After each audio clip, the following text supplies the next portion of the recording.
as you know, we have a special dispensation. We're regarded as a vulnerable sector. And why we say vulnerable sector, not just vulnerable workers. We have vulnerable workers. We have a very large contingent of workers who earn minimum wage. We have a very large contingent of workers who don't have qualifications, who don't even have matric. So we know that as soon as there are changes within the market, there is intense pressure on those workers as well.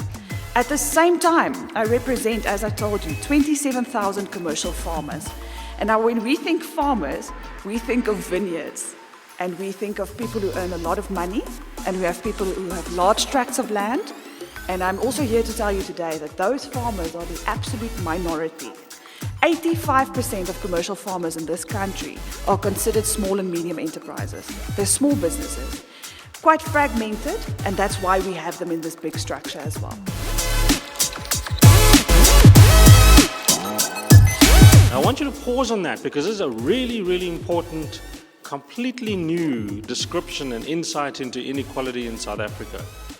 What it means is at the bottom end of the distribution, low-end workers, if you like, workers over here have seen a positive gain. This is the average annual growth rate, real wage growth rate. It's been positive.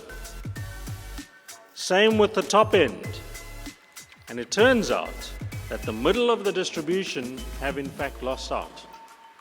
The new form of inequality in South Africa is that of the missing middle, that of wage polarization, that of those in the middle of the distribution, in fact, have seen their wages being squeezed.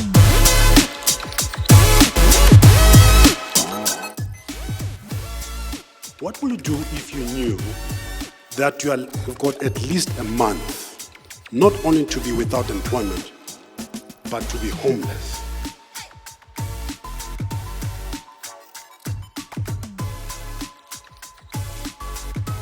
Because this example that I've just given you, it's not an academic paper. Somebody that you normally represent, that you will be representing, is facing that catastrophe.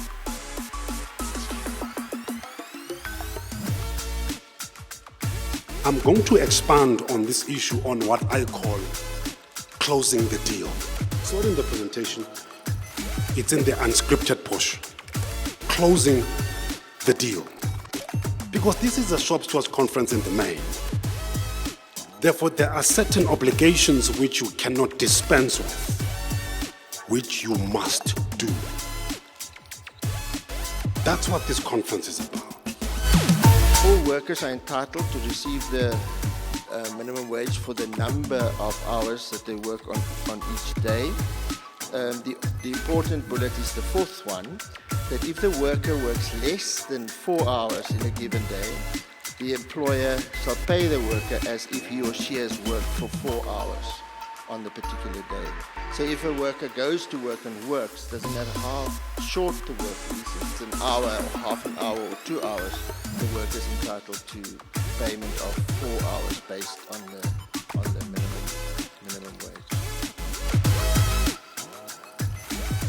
The Labour Court has 14 judges, and I said earlier, it opens in excess of 10,000 files each year. The size of the Labour Court and its caseload exceeds that of most of the high courts in this country. Proportionally, the Labour Court has far less judges than any high court in the country, and we deal with much more. And all this has led to some serious problems. The workload of the Labour Court has become extremely challenging, almost impossible to manage. On an annual basis, there is an overgrowing backlog of work,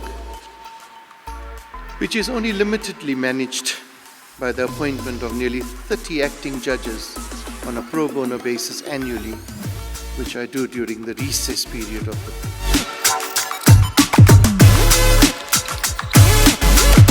Looking back at the history of the annual conference, it does occur to me that the Ccma has always been ahead of the curve. The inaugural conference in 2017, amongst others, addressed the need for just and equitable mechanisms to effectively manage workplace conflict ahead of legislation which dealt with the pressing matter. The second conference in 2018 adopted the theme, the future of work. This was a year before the ILO conducted its research and resolve on this matter.